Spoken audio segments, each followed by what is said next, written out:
मुझे याद है 1974 से लेकर 1978 तक मैं और दादी टेनिसन रोड पर ही रहते थे और उस दौरान कई बार ऐसा होता था जब सिर्फ मैं और दादी ही वहाँ होते, कोई और नहीं होता, जो बड़ी दिलचस्प बात थी।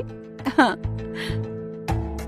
जब दादी जानकी 1974 में लंदन आई तो टेनिसन रोड के इसी घर में रहने लगी, जहां पहले से ही संस्थान के कई वरिष्ठ शिक्षक 1971 से ही रह रहे थे।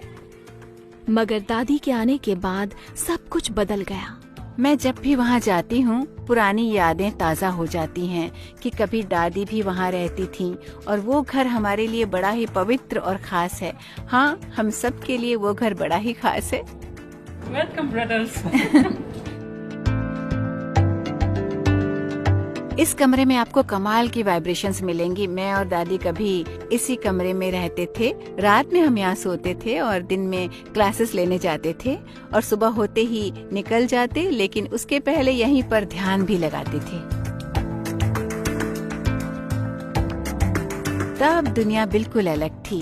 हमें पता नहीं था आतंकवाद के बारे में, हमें नहीं पता था कि ये सुसाइड बॉम्ब क्या है। वो दुनिया बिल्कुल अलग थी।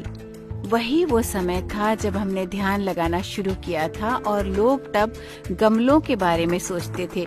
आपने कभी सुना है इस बारे में? डाइनिंग टेबल वहीं थी और खाना यहाँ पकता था।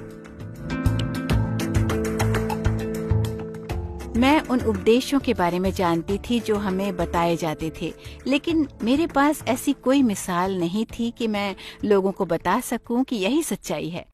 अब मैं देखती हूं कि यहाँ अलग अलग संस्कृतियों के लोग हैं, अलग अलग नस्ल धर्म के लोग हैं, जिन्हें दादी ही सब बताती थी।